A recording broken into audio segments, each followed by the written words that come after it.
নমস্কার বন্ধুরা, শ্বশুর বৌমা রান্নাঘর অ্যান্ড ব্লগ চ্যানেলে সকলকে স্বাগত। অনেক সময় হয় কি, একই মাছ আমরা খেয়ে খেয়ে একঘেয়েমি হয়ে যায়। তবে মাছটাকে যদি একটু অন্য রকমভাবে রান্না করা যায়, তবে একই তেল মশলায় রান্নার পদ্ধতি একটু অন্যরকম করলে দেখবেন মাছ হোক বা যে কোনো সবজি মুখে যেন স্বাদ একটা ফিরে আসে। তেমনই আজ একটা মাছের দুর্দান্ত স্বাদের রেসিপি শেয়ার করব। একদম অল্প তেল মশলা দিয়ে হালকা পাতলা মাছের ঝোল, যেটা নাকি আমি গ্যারান্টি দিয়ে বলতে পারি আপনারা দেখার পর একবার হলেও বাড়িতে ট্রাই করবেন, মুখের থেকে স্বাদ যাবে না। তাহলে রেসিপিটি দেখে নেওয়া যাক। প্রথমে এইখানে আমি কাতলা মাছ নিয়েছি, আর মাছগুলোকে ভালো করে জল দিয়ে ধুয়ে তারপর লবণ আর হলুদ মাখিয়ে নিচ্ছি। লবণ আর হলুদ মাখিয়ে নেওয়ার পরে 5 মিনিট মতো রেস্টে রেখে দেবো। এতে কি হবে, মাছের পিসগুলোর মধ্যে লবণ যাবে। আর এই রেসিপিটা আপনারা যে কোনো মাছ দিয়েই তৈরি করতে পারেন, খাওয়ার পরে মুখের থেকে স্বাদ যাবে না। 5 মিনিট বাদে গ্যাসের ওভেনে কড়াইটা বসিয়ে তারপর দিয়ে দিচ্ছি সর্ষের তেল। তেলটা গরম হলে গ্যাসের ফ্লেম লো করে এর মধ্যে দিয়ে দেবো সামান্য একটু লবণ। লবণটা দিলে পরে কি হবে, এই যে এখন লবণ হলুদ মাখানো মাছগুলো গরম তেলের মধ্যে আমি দেব, তেলটা চারদিকে ছিটবে না। একটা একটা করে মাছ গরম তেলের মধ্যে এবার দিয়ে দেব। নিচের পিঠটা তাড়াতাড়ি হবার জন্য একটু ঢাকনা আটকে দিয়েছি। কিছুক্ষণ বাদে ফিরে এসে কড়াইয়ে ঢাকনাটা সরিয়ে দিয়ে এবার ওপরের পিঠটা হবার জন্য মাছগুলোকে উল্টে দেব। মাছগুলো একটু বেশ যদি কড়াভাবে ভাজা হয় তাহলে ভীষণ ভালো লাগে খেতে। ঠিক এইভাবে এপিট ওপিট করে মাছগুলোকে পুরো লাল লাল করে ভাজবো। ঢাকনাটা সরিয়ে দিচ্ছি। এবার দুই পিঠই খুব সুন্দরভাবে ভাজা হয়ে গেছে। তেল ছেঁকে মাছগুলোকে তুলে নেব। আরও যে মাছগুলো রয়েছে সেগুলো একইভাবে ভেজে নিয়ে ফিরে আসছি। পরের ব্যাচের মাছগুলো ঠিক একইভাবে ভেজে নিচ্ছি। আর অন্যদিকে আমি আগের থেকে কিছুটা পরিমাণ মুগের ডাল জলে ভিজিয়ে তারপরে মিক্সিং জারে বেটে রেখেছিলাম। ওটার মধ্যে লবণ আর হলুদ আর কালো জিরে মিশিয়ে রেখেছি। মাছ ভাজা তুলে নেওয়ার পরে ওই তেলের মধ্যেই দিয়ে দিচ্ছি ওই যে ডালটা বেটে রেখেছি, সেগুলোকে বেশ চামচ দিয়ে একটু চারদিকে ছড়িয়ে বেশ চ্যাপটা চ্যাপটা করে বড় বড় করে বড়াগুলোকে ভেজে নেব। চ্যাপটা চ্যাপটা করে বড়াগুলো ভাজলে কি হবে, ভেতরটা খেতে খুব ভালো লাগবে আর বড়াগুলো বেশ খুব সুন্দরভাবে ফুলে উঠবে। এইভাবে একসাথে অনেকগুলো বড়া ভেজে নেব। নিচের পিঠটা গ্যাসের ফ্লেম লো টু মিডিয়ামে রেখে ভেজে নিতে হবে। আর কিছুক্ষণ একইভাবে ভাজা হওয়ার পরে উল্টে দেব ওপরের পিঠটা হবার জন্য।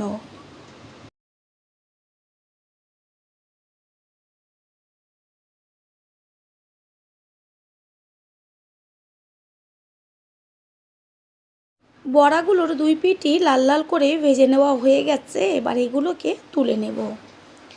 তারপরে কড়াইয়ের মধ্যে দিয়ে দেব অল্প পরিমাণ সর্ষের তেল। তেলটা গরম হলে দেব লম্বা লম্বা করে কেটে নেওয়া আলু।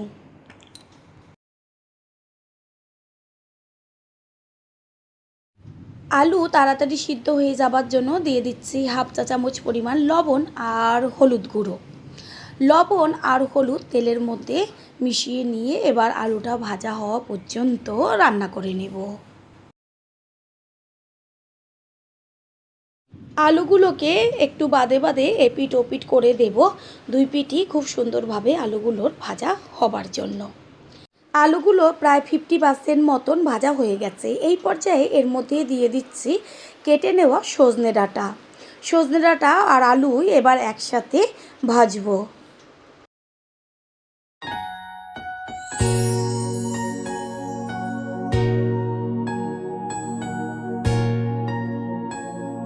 সজনে ডাঁটা আর আলুগুলো খুব সুন্দরভাবে ভাজা হয়ে গেছে, এগুলোকে তুলে নেব। আর দেখাই যাচ্ছে যে কতটুকু তেল ব্যবহার করে আমি রান্নাটা করছি। আলু আর সজনে ডাঁটা তো তুলে নিয়েছি, ওর মধ্যে আর অল্প পরিমাণ সর্ষের তেল ব্যবহার করে ফোড়ন দেব। গ্যাসের ফ্লেম লোতে রেখে ছোটো চামচের 1 চা চামচ পরিমাণ কালো জিরে, আর কালো জিরের সাথে সাথে দিয়ে দেব হাফ চা চামচ পরিমাণ লবণ। তারপরেই দেব চিড়ে নেওয়া কাঁচা লঙ্কা। তেলের মধ্যে এইভাবে যদি কাঁচা লঙ্কাটা ভেজে নেওয়া হয়, এত দারুণ টেস্ট হয় আর গন্ধও এত সুন্দর আসে ঝোলের থেকে, একবারের জন্য দিয়ে দেখবেন। আর লবণটা দেওয়ার কারণ হচ্ছে তেলের মধ্যে এইভাবে যদি চিড়ে নেওয়া লঙ্কাটা দেওয়া হয় চারদিকে ফাটে, লবণ দিলে আর চারদিকে ফাটবে না। কাঁচা লঙ্কাগুলোকে বেশ ভালো করে ভেজে নিয়েছি। এই পর্যায়ে দিয়ে দেব কুচিয়ে নেওয়া পেঁয়াজ। একটু ভিন্নভাবে যদি আমরা রান্নাগুলো করার চেষ্টা করি, প্রত্যেকটা রান্নায় একঘেয়েমিটাও চলে যায় আর বাড়ির সকলে কিন্তু ভীষণ সুন্দরভাবে খেয়ে নেয়। পেঁয়াজটাকে ভালো করে লঙ্কার সাথে ভেজে নিতে হবে। দেখাই যাচ্ছে পেঁয়াজ লাল লাল করে ভাজা হয়েছে। এবার এর মধ্যে দিয়ে দিচ্ছি 1 চা চামচ আদা আর রসুনের পেস্ট। আদা আর রসুনের পেস্টের কাঁচা গন্ধটা যাওয়া পর্যন্ত ভেজে নেব। গ্যাসের ফ্লেম রাখতে হবে একদম লোতে। কালারের জন্য দিয়ে দিচ্ছি 1/2 চা চামচের থেকেও কম পরিমাণ কাশ্মীরি লঙ্কার গুঁড়ো আর বড় সাইজের একটা টমেটো একদম ছোট ছোট করে কেটে নিয়েছি। দেব কালারের জন্য হলুদ গুঁড়ো আর স্বাদের জন্য পরিমাণ মতন লবণ। সব কিছু একবার খুন্তি দিয়ে ভালো করে নেড়েচেড়ে গ্যাসের ফ্লেম লোতে রেখে এবার টমেটোটা আর যে আদা রসুনের পেস্টটা দেওয়া হয়েছে সেটাকে কাঁচা গন্ধটা যাওয়ার জন্য ভালো করে কষিয়ে নেব। টমেটো মজে এসছে। এরপরই এর মধ্যে দিয়ে দেব 1 চা চামচ জিরের গুঁড়ো আর 1 চা চামচ ধনের গুঁড়ো। জিরের গুঁড়ো আর ধনের গুঁড়োটা দেওয়ার পরে সামান্য একটু জল দেব ভালোভাবে এবার সম্পূর্ণ মশলাটা কষিয়ে নেবার জন্য।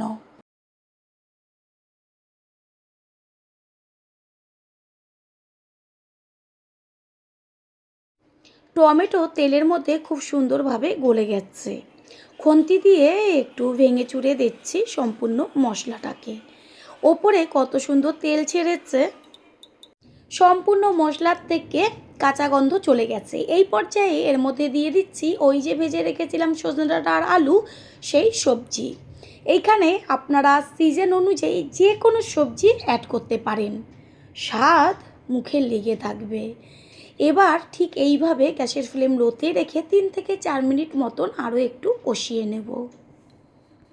পুরনো বন্ধুদের সবসময় আমাদের পাশে এইভাবে ভালোবেসে থাকার জন্য অনেক অনেক ভালোবাসা। সম্পূর্ণটা কষিয়ে নেওয়া হয়ে গেছে। এবার এর মধ্যে দিয়ে দিচ্ছি উষ্ণ গরম জল, গ্যাসের ফ্লেম হাই করে। আর জলের পরিমাণটা একটু বেশিই দেবেন, কারণ যেহেতু এখানে সবজি দেওয়া হয়েছে তারপরে আবার বড়া ভাজা দেওয়া হবে, সমস্ত ঝোল ওতে টেনে যাবে। আর এই যে মাছের ঝোলটা হবে পাতলা, এই ঝোলটা দিয়েই সম্পূর্ণ ভাত কিন্তু খেয়ে নেবেন, মাছও লাগবে না। এবার একটা ঢাকনা চাপা দিয়ে দেওয়া হলো। কিছুক্ষণ ঝোলের মধ্যে সবজিটা সিদ্ধ হওয়ার পরে এর মধ্যে দেব যে ভেজে রেখেছিলাম মাছ, সেই মাছগুলো আর তার সাথে বড়া। এইখানে আলুগুলো প্রায় 80% ওপরে সিদ্ধ হয়ে গেছে। ঠিক তখনই কিন্তু মাছ ভাজা আর বড়াগুলো দিতে হবে, কারণ মাছ ভাজা আর বড়াগুলো দেওয়ার পরে বেশিক্ষণ কিন্তু ফোটাবার কোনো রকম দরকার নেই। গ্যাসের ফ্লেম হাই করে দেব আর যখন ঝোলটা টকবক করে ফুটবে গ্যাসের ফ্লেম লো টু মিডিয়াম করে ঢাকনাটা চাপা দিয়ে দেব। প্রথমবার যারা আমাদের চ্যানেল ভিজিট করছেন তাদের আন্তরিক শুভেচ্ছা ও অনেক ভালোবাসা। আমাদের রেসিপিগুলো যদি ভালো লেগে থাকে সাবস্ক্রাইব করে দেওয়ার অনুরোধ রইল ও পাশে থাকা বেল আইকনে ক্লিক করলে পরবর্তী ভিডিওগুলো সবার আগে আপনাদের কাছে পৌঁছে যাবে।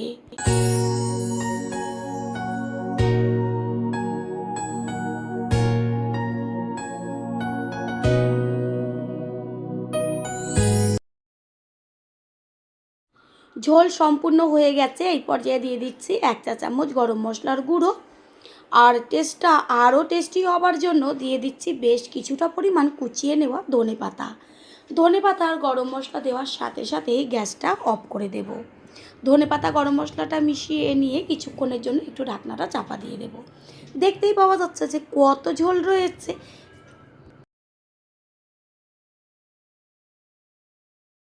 কিছুক্ষণ বাদে সম্পূর্ণ মাছের ঝোলের লুকটা দেখিয়ে দিচ্ছি। এবার একটা পাত্রে ঢেলে দেব। তৈরি হয়ে গেল আজকের মাছের রেসিপি। আশা করি রেসিপিটি ভালো লাগলো। আর যদি ভালো লেগে থাকে একটা লাইক, কমেন্ট, পারলে একটা শেয়ার করে অবশ্যই জানাবেন। আপনাদের দেওয়া একটা লাইক ও লাইকের পাশে থাকা হাইপ আর একটা শেয়ার আমাদের কাছে অনেক অনেক গুরুত্বপূর্ণ। All friend, thanks for watching my video. আপনারা সকলে ভালো থাকবেন, সুস্থ থাকবেন। আবারও দেখা হবে অন্য কোনো রেসিপি এপিসোডে। আজ একটা স্পেশাল মশলা ব্যবহার করে ভেন্ডির একটা এমন রেসিপি শেয়ার করব যেটা নাকি গরম গরম ভাত, রুটি, পরোটা সমস্ত কিছুর সাথে বাচ্চা থেকে বড় সকলেই খেয়ে নেবে।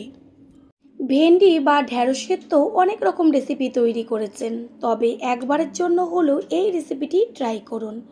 গ্যারান্টি দিয়ে বলতে পারি মুখের থেকে স্বাদ যাবে না। নমস্কার বন্ধুরা, শ্বশুর বৌমা রান্নাঘর অ্যান্ড ব্লগ চ্যানেলে সকলকে স্বাগত। তাহলে কি করে তৈরি করব সেটাই দেখে নেওয়া যাক। সবার প্রথমেই এইখানে আমি 250 গ্রাম ভেন্ডি বা ঢ্যাঁড়স নিয়েছি। প্রথমে ভেন্ডিগুলোকে গোটা অবস্থায় ভালো করে জল পাল্টে পাল্টে 3 থেকে 4 বার ধুয়ে নেব। তারপরে দুই পাশের মুখের দিকগুলো কেটে মাঝখান থেকে অর্ধেক করে কেটে নিয়ে ফিরে আসছি। গ্যাসের ওভেনে কড়াই বসিয়ে তাতে দিয়ে দিচ্ছি সর্ষের তেল। তেলটা ভালো করে গরম করে নেব। তেল গরম হয়ে গেছে, এবার এর মধ্যে একটা শুকনো লঙ্কা দিয়ে দেওয়া হলো। লঙ্কাটাকে আগে হালকা করে একটু ভেজে নেব। তারপরেই এর মধ্যে দিয়ে দেব ছোটো চামচের 1 চা চামচ কালো জিরে। গ্যাসের ফ্লেম লোতে রেখে ফোড়নটাকে কিছুক্ষণের জন্য ভেজে নেব। যখন দেখবেন ফোড়নের থেকে সুন্দর একটা গন্ধ বেরোচ্ছে, তখন এর মধ্যে লম্বা লম্বা করে পাতলা করে কেটে নেওয়া আলুগুলোকে দিয়ে দেওয়া হলো। আলুর মধ্যে দিয়ে দিচ্ছি 1/2 চা চামচ পরিমাণ লবণ। লবণ আলুর সাথে মিশিয়ে নিয়ে এবার গ্যাসের ফ্লেম মিডিয়াম টু লো করে দিয়ে আলুগুলোকে ভালো করে ভেজে নেব। যেহেতু পাতলা পাতলা করা আছে সেই কারণে ভাজা হতে বেশি সময় লাগবে না। আর এইখানে ভেন্ডিগুলোকে আমি কেটে রেখেছি। বড় ভেন্ডিগুলোকে 2 টুকরো, আর যেগুলো ছোট ভেন্ডি সেইগুলোকে গোটা গোটাই রয়ে গেছে। আলুগুলোকে একটু বাদে বাদে এপিট ওপিট করে উল্টে দিতে হবে যেন দুই পিঠই ভালোভাবে সিদ্ধ হয়ে যায়। আলুটা দেখাই যাচ্ছে যে অর্ধেকের বেশি সিদ্ধ হয়ে গেছে। এই পর্যায়ে এর মধ্যে দিয়ে দেব ওই যে কেটে রেখেছিলাম ভেন্ডিগুলো, সেগুলোকে। আলু অর্ধেক ভাজা হওয়ার পরেই ভেন্ডিটা দিতে হবে, কারণ ভেন্ডি সিদ্ধ হতে একদমই সময় লাগে না। এবার আলু আর ভেন্ডিগুলো একই সাথে ভেজে নেব। গ্যাসের ফ্লেম একটু হাই করে দেব। এখন কিন্তু কোনো রকম লবণ দেব না, দেব কালারের জন্য হলুদ গুঁড়ো। হলুদটাকে মিশিয়ে নেব। আলু আর ভেন্ডি একদম ঝরাঝরা করে ভেজে নিতে হবে। প্রথমেই যদি ভেন্ডির মধ্যে লবণ দেওয়া হয় তাহলে ভেন্ডির থেকে জল বেরিয়ে যাবে আর লোদ লোদ একটা ভাব চলে আসবে। এগুলো ভাজা হোক। গ্যাসের অন্য ওভেনে আমি একটা তড়কা প্যান বসিয়ে গ্যাসের ফ্লেম লো করে এর মধ্যে দিয়ে দিচ্ছি 1 চা চামচ পরিমাণ কালো জিরে আর 1 চা চামচ পরিমাণ সাদা জিরে। সাদা জিরে ও কালো জিরে এবার ভালো করে ভেজে নেব। এমনভাবে ভাজতে হবে যেন মশলাটা পুড়ে না যায়, তবে ভালোভাবে ভাজা হয়। যখন দেখবেন সুন্দর একটা মিষ্টি গন্ধ বেরোচ্ছে, তখন এটাকে ঢেলে একটা প্লেটে ঠান্ডা করে নেবেন। মশলাটাকে একটা থেঁতনির মধ্যে একটু থেঁতো করে নিলেই সুন্দরভাবে গুঁড়ো হয়ে যাবে। আর এই ভাজা মশলার গুঁড়োটার থেকে এত সুন্দর একটা গন্ধ বেরোয় যেটা নাকি রেসিপিটা তৈরি করে খাওয়ার পরই আপনারা বুঝতে পারবেন রেসিপিটা কত সুন্দর লাগে খেতে। এদিকে ভেন্ডি আর আলু খুব সুন্দরভাবে বেশ ঝরাঝরা হয়ে ভাজা হয়ে গেছে। এই পর্যায়ে এর মধ্যে দিয়ে দেব 1 চা চামচ আদার পেস্ট। দেব ঝালের জন্য চিড়ে নেওয়া কাঁচা লঙ্কা। এবার আদা আর কাঁচা লঙ্কাটা ভেন্ডি আর আলুর সাথে ভালো করে মিশিয়ে নিয়ে আদার কাঁচা গন্ধটা যাওয়া পর্যন্ত ভেজে নেব।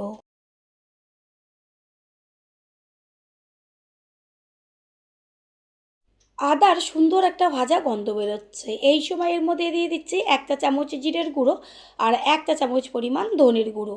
জিরের গুঁড়ো আর ধনের গুঁড়োটা ভেন্ডি আর আলুর সাথে মিশিয়ে নিয়ে গ্যাসের ফ্লেম লোতে রেখে আরও 3 থেকে 4 মিনিট ঠিক এরকমভাবে ভেজে নিতে হবে।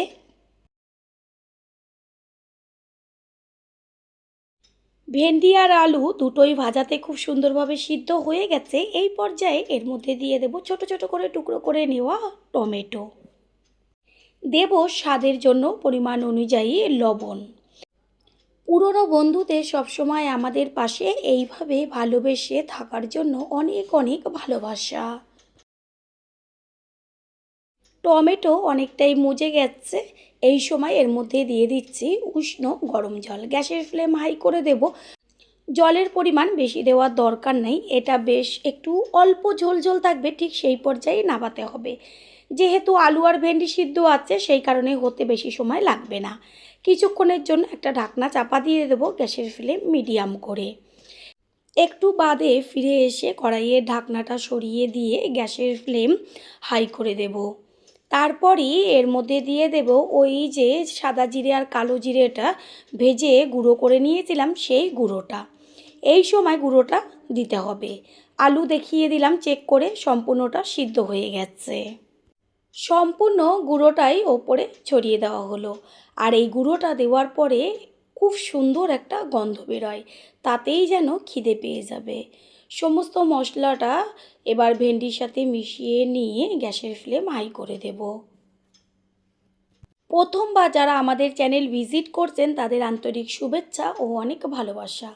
আমাদের রেসিপিগুলো যদি ভালো লেগে থাকে সাবস্ক্রাইব করে দেওয়ার অনুরোধ রইল ও পাশে থাকা বেল আইকনে ক্লিক করলে পরবর্তী ভিডিওগুলো সবার আগে আপনাদের কাছে পৌঁছে যাবে।